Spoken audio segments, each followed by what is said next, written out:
Morpheus says it. Most people's minds are not ready to be freed. Most people are so dependent on the system that they'll fight to defend it. Their minds are not ready to be freed. I was walking to college with a couple of my friends, and a Ferrari drove past. And I said, bro, you see that? And he goes, yeah, what about it? I said, doesn't that piss you off? I must be about 16. He goes, why? So this dude has 400 G's for a car, 400 grand. I'm walking 4 miles to college because my mom hasn't got any car. He has 400 grand. Do you think he works a job? Do you think he's fucking behind a counter somewhere? He knows something about the world that I don't know. And they were like, well, he's rich. I'm like, yeah, I know. I didn't say he wasn't rich, dummy. I'm saying he knows something about the world I don't know. And I was intrigued, and it angered me. I couldn't sleep for weeks. I was pissed off. Every time I saw somebody with genuine money, I understood that everything I was being told and taught and they were trying to make me believe just simply wasn't true. I was like, this is bullshit. None of these people are getting these things by following the path that the system is trying to make me follow. The average people come to me and say, what do I do? I'm just the average guy. And my only answer is stop being the average guy. It's my only answer. You can't just be the average guy anymore. The idea from the 1950s that you can just be the normal, average, law-abiding, hard-working citizen and you'll have a good life is gone. Any man out here who goes, I'm just going to work hard, do my bit, and obey the laws, and I'll have a good life. No, you won't. No, you will not. Just doing your job is never going to make you rich because you're just going to be taxed into infinity and you're going to stay broke. A lot of the things people are told about how to make money was accurate, but it's no longer accurate. I knew there had to be another way. I knew that just working for money was a paradigm that wasn't true. So I'd say this another thing. I say to people who ask me, they go, Andrew, how do I get rich? The number one habit that people need to adopt, and this is a habit I had for a very long time, and I've actually recently cleared it from my brain because I've reached a point where peace of mind is worth more than money. But every single time money is spent, you need to identify how your money was taken from you. And I say taken because money can't be made. Money is taken. Because the only people who can make money are the governments. If you're a government, you can make money. You can print it from thin air or a bank. But if you're a person, you're not making money. You're convincing other people to give it to you. You're taking money from others. So every single time you spend money on anything, you need to identify how it was taken from you. When you go and buy a coffee, don't just go buy the coffee and sit down. Sit and say, why did I buy this coffee? Okay, I really want coffee. Yeah. But then why did I go into this store and not that store? Is it better advertising? Does it have less of a line? Do they have seating? How did they convince me to come in here? How much did this coffee cost? £6. What's the profit margin on that? Probably £5.50, £5.80, probably by the time the cup probably costs more than the coffee. The coffee's just water. How did they convince me to spend £6 in this place? And when you sit there and analyze it, you all start to learn little lessons about business. You'll learn about the importance of the signage. You'll learn about the importance of there being no queue. Yeah. So that if you ever run a business, tell you, I say with my business, my people all the time, faster. All the time, quicker. Yeah. Like, I have a couple businesses that are physical. I'm like, I don't want to see a line. I don't want it to see empty because it looks bad. So when there's lines, you work fast. When we're down to 1 or 2 people, you take your time and you talk to the customer. Right. You keep it so there's like always one person at the thing. Like, manage the line. Like, people don't think about this stuff. No one's going to sit and wait in a long ass queue. Maybe some idiots will, but people like me won't. We've got shit to do, right? My time's worth money. I'm not going to stand and wait in a line. So you have to identify how your money is taken from you. If you start doing that with every single time you spend anything ever, you're going to start to identify business opportunities, and you're going to sit there and you're going to have coffee and you're going to go, you know what? They could have sold cake and they didn't. Could I outcompete this place? Let's imagine I had the money to start a coffee shop right next door. How would I outcompete them? Well, I'd have cake because they don't have cake. Also, most people in here are businessmen. And the guy serving some dude. No, we need a cute waitress. His ass is fired. We need a chick. People don't even think about this stuff. They don't use their brain ever. They don't ever look around and realize how they're spending their money. They don't look around and look at which businesses are successful. They don't look around and pay attention to anything. They don't look at the world and all the things that are happening and how it can benefit them. None of it. They don't look at any of it. Identify the reason why you don't have as much money as you want so far, and there's one of 3 reasons.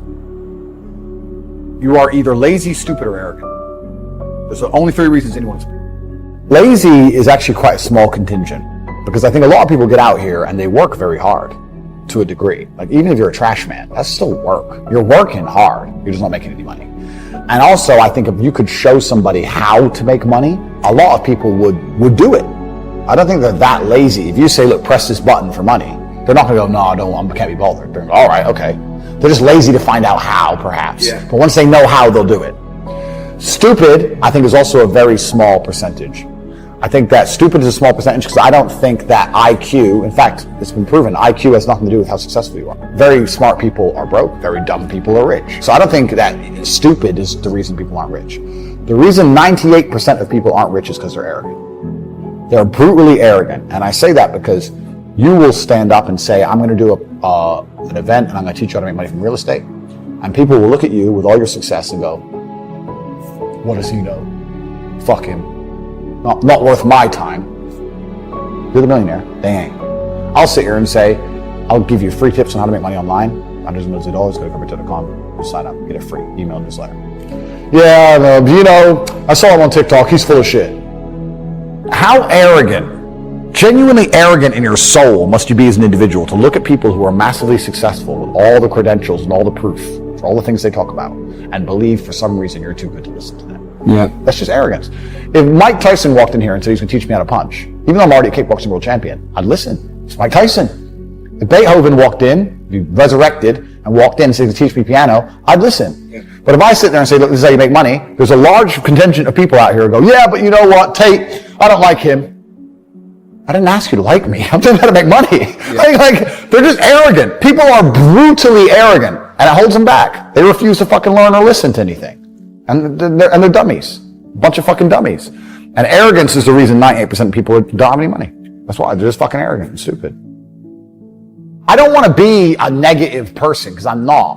But to a degree, I think the universe is very giving. And I've yet to experience in my 36 years a man or a woman who genuinely tries their very best and genuinely dedicates themselves to something and is genuinely motivated to make sure they're the best version of themselves, who doesn't get what they want. Yeah. I've never seen it. I've never seen someone go, I spend all of my time doing what I'm supposed to do.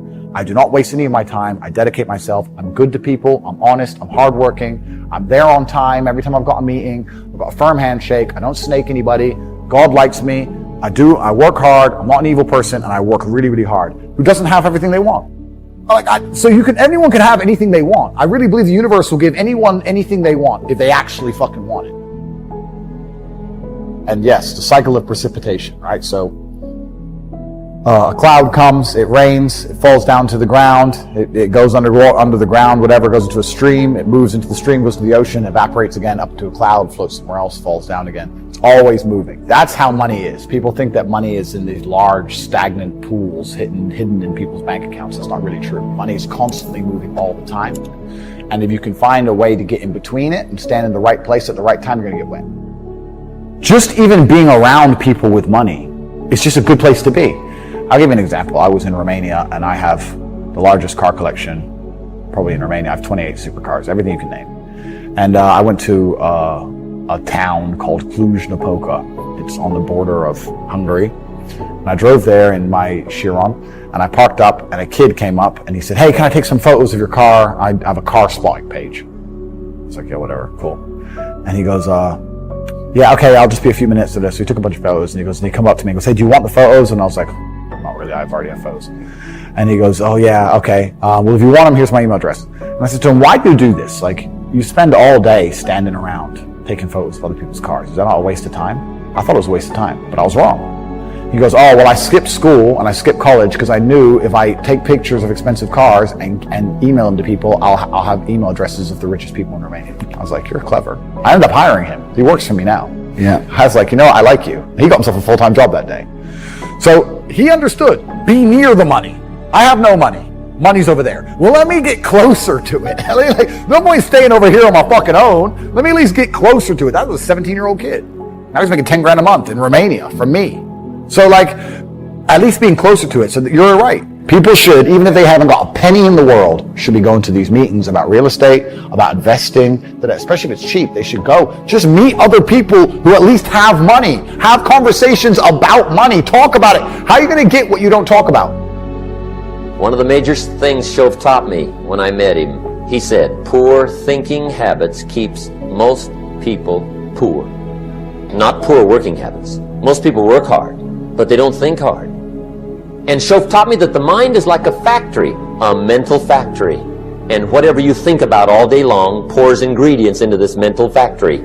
And that's what builds the economic, social, financial fabric of your life.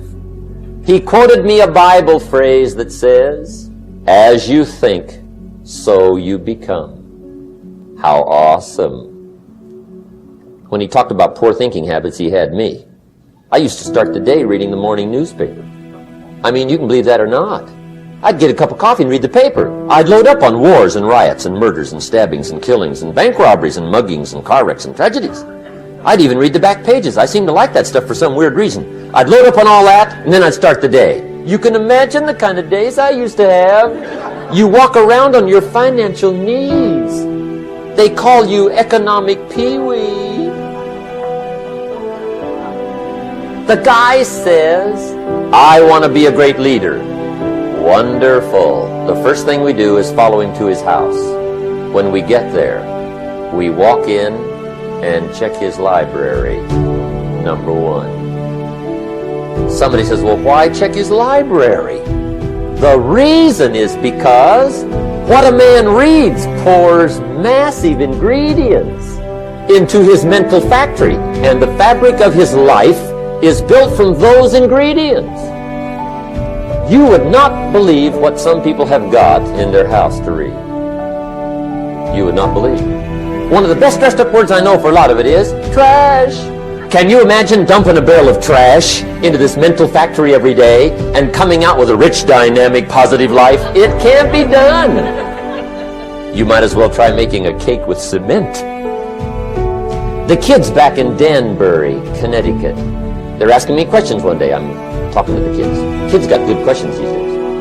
One of them said to me, "Mr. Rohn, how do you build the good life?" I said, "It's simple. It's not easy, but it's simple. Here's how you build anything. Select the right ingredients, keep out the wrong ingredients, and it starts with thought. Everything starts with thought. So you must be wise and careful what you think about, because that starts everything. You got to be wise and careful." I asked the kids, what would happen if somebody dropped sugar in my coffee? They said, "Well, you'd be okay." I said, "What if somebody dropped strychnine in my coffee?" They said, "Well, you'd be dead." I said, "Correct. Lesson 1. Life is both sugar and strychnine. You gotta be careful." I said, "What if my worst enemy drops in the sugar?" They said, "Well, you'd be okay." I said, "What if my best friend, even by accident, drops in the strychnine?" They said, "Well, you'd be dead." I said, "Correct. Lesson 2, watch your coffee." You got to be careful. See, it doesn't matter who hands you the bad stuff. It doesn't matter where you get the bad stuff. It'll still do its damage on your bank account, wherever you get it. Mr. Shoaff gave me one of the greatest phrases when I first met him, when he said, "Jim, every day stand guard at the door of your mind." How important. Stand guard at the door of your mind. And you decide what goes into your mental factory. Don't let anybody just dump anything they want to in your mental factory, because you've got to live with the result.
but we'll see it through.